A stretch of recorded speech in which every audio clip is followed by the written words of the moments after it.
Halo semuanya, selamat datang di sesi bedah tokoh kita kali ini. Hari ini kita bakal ngomongin salah satu karakter yang jujur aja paling memukau, paling hobi nabrak aturan dan unik banget di dunia pewayangan Jawa. Kita bakal bongkar profil seorang kesatria yang sungguh nggak kayak yang lain. Sosok yang percaya deh bakal merubah cara pandang kalian soal pahlawan tradisional selamanya. Oke, coba bayangin ini deh. Pernah nggak sih kepikiran siapa kira-kira kesatria yang paling kuat sekaligus paling kontroversial di jagat wayang Jawa? Coba pikirin satu pahlawan yang nggak cuma bikin musuhnya ketar-ketir di medan perang, tapi juga sukses bikin dewa-dewa di kayangan gemeteran dan dengan santainya ngelanggar semua aturan yang ada. Nah, jawabannya ada pada satu sosok luar biasa bernama Bambang Wisanggeni. Masuk ke bagian pertama, lahir dari api kawah. Cerita asal-usulnya ini dramatis banget. Jadi Wisanggeni adalah anak dari kesatria Pandawa legendaris Arjuna sama Dewi Dresanala, putri dewa api Batara Brahma. Tapi pernikahan ayah dan ibunya ini malah dianggap ngelanggar kodrat, sampai-sampai memicu kemarahan besar di surga, terutama dari pemimpin para dewa, Batara Guru. Yang bikin tambah merinding tuh arti namanya. Nama Wisanggeni ini gabungan dari dua kata. Wisah yang artinya racun, dan geni yang artinya api. Keren kan? Etimologi namanya aja udah langsung ngasih visualisasi yang jelas banget soal elemen dasarnya dan sifatnya yang gampang meledak sejak detik pertama dia lahir ke dunia. Gila banget nih ceritanya. Baru aja lahir, bayi Wisanggeni udah dipaksa pisah dari ibunya. Terus, atas perintah Batara Guru, Batara Bromo ngelempar bayi yang nggak tahu apa-apa ini ke kawah Chandra di muka. Buat yang belum tahu, ini tuh kawah gunung berapi hukuman yang paling mematikan. Tapi, tunggu dulu. Bukannya hangus, keajaiban malah terjadi. Si bayi justru nyerap semua api kawah itu dan langsung tumbuh jadi pemuda dewasa dengan kekuatan super. Niat hati para dewa pengen nyingkirin dia, malah nggak sengaja nempak satria dengan kekuatan absolut. Lanjut ke bagian 2, bahasa kejujuran tanpa kasta. Terlahir dari penderitaan dan penolakan keras dari sistem, Wisanggeni ini tumbuh dengan kepribadian yang sungguh unik. Bisa dibilang dia ini semacam anti-hero yang relatable banget sama kita di zaman sekarang. Coba bayangin ya, dalam budaya Jawa yang sangat menjunjung tinggi tata krama, bahasa itu kan fondasi hierarki yang kaku banget. Tapi Wisanggeni menolak itu semua. Dia secara konsisten cuma pakai bahasa informal alias ngoko ke siapa aja. Ya termasuk ke ayahnya sendiri, Arjuna, dan bahkan ke dewa-dewa paling tinggi sekalipun. Tapi ingat ya, keputusannya ini bukan karena dia kurang ajar. Sama sekali enggak.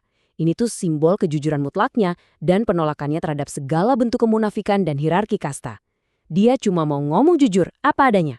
Dan ini ngilustrasiin dengan brilian banget betapa kontrasnya Wisanggeni sama yang lain.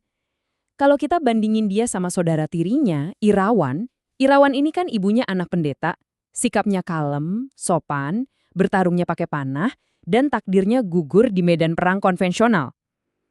Di sisi lain, Wisanggeni punya ibu seorang dewi, wataknya ceplas-ceplos, suka berontak, kekuatannya setingkat dewa, dan akhir hidupnya pun lewat pengorbanan suci atau muksa. Bener-bener beda bumi sama langit kan jalan hidup mereka? Sikap berontaknya ini juga kelihatan banget dari dandanannya. Walaupun diceritain sebagai pemuda yang tampang banget, Wisanggeni sengaja menolak pakai zirah megah atau baju kebesaran khas kesatria.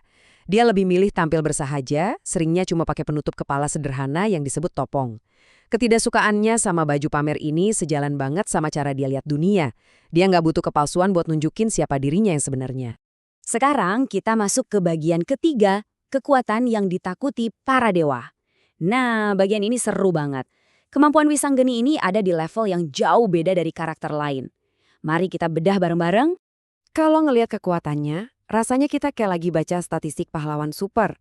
Pertama, dia bisa terbang melintasi angkasa tanpa sayap.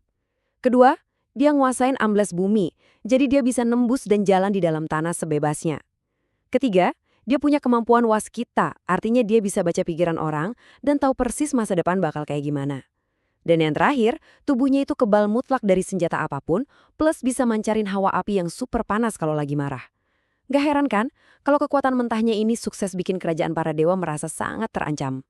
Yang bikin aksinya makin gokil, dia ini nggak jalan sendirian. Wisanggeni sering banget duet sama sepupunya yang kelakuannya sama-sama nyeleneh dan suka nabrak aturan, yaitu Antasena, putranya Bima. Kombinasi duo ini benar-benar mematikan.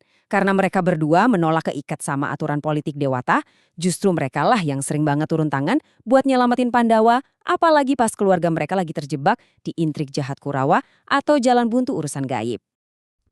Dan sekarang kita ke bagian 4, pengorbanan untuk kemenangan Baratayuda.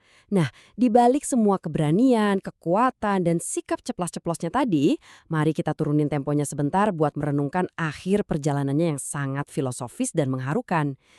Menjelang pecahnya perang besar Baratayuda, Prabu Krishna nyampein sebuah ramalan dewa yang benar-benar mengejutkan. Pandawa tidak akan menang jika Wisanggeni dan Antasena ikut berperang. Kekuatan mereka yang luar biasa justru akan merusak keseimbangan alam. Fakta pahitnya emang gitu, Wisanggeni itu kelewat sakti. Kalau dia dibiarin turun ke medan perang, kemenangannya malah bakal ngerusak tatanan kosmik alam semesta. Makanya, demi pastiin kemenangan sejati buat Pandawa, Krishna ngutus 2 pemuda sakti ini buat ngadep ke leluhur tertinggi para dewa, Sang Hyang Wenang. Dan keputusan mutlak pun jatuh. Mereka dilarang keras ikut Bharatayuda dan harus tetap tinggal di surga. Ironis banget ya, sang satria yang seumur hidupnya ngeritik dan ngelawan sistem dewa yang korup, kini justru harus tunduk sama kehendak ilahi tertinggi demi nyelamatin orang-orang yang dia cintai. Jadi, poin krusialnya ada di keputusan akhir Wisanggeni. Dengan jiwa kesatria sejati, dia secara sukarela rela jadi tumbal kemenangan. Setelah natap wajah Batara Guru, Wisanggeni mencapai muksa. Ini tuh proses spiritual tertinggi di mana dia kembali ke alam roh tanpa nyisain jasad fisik sama sekali. Dia menghilang ke alam keabadian, bahkan sebelum jenderang perang Baratayuda sempat ditabuh. Sebuah tindakan pengorbanan diri yang paling sunyi dan tanpa pamrih. Pada akhirnya, kisah Wisanggeni ninggalin kita dengan satu pertanyaan provokatif yang lumayan bikin kepikiran. Apakah keberanian buat selalu bicara jujur dan ngedobrak kepalsuan pada akhirnya bakal selalu nuntut pengorbanan yang paling mahal dari diri kita? Sosok pemberontak dari api ini ngebuktiin kalau kejujuran mutlak emang harganya sangat tinggi, tapi warisan integritasnya bakal terus menyala. Makasih banyak udah ngikutin sesi bedah tokoh kita kali ini. Semoga memberi kalian perspektif baru dan sampai jumpa di pembahasan kita selanjutnya.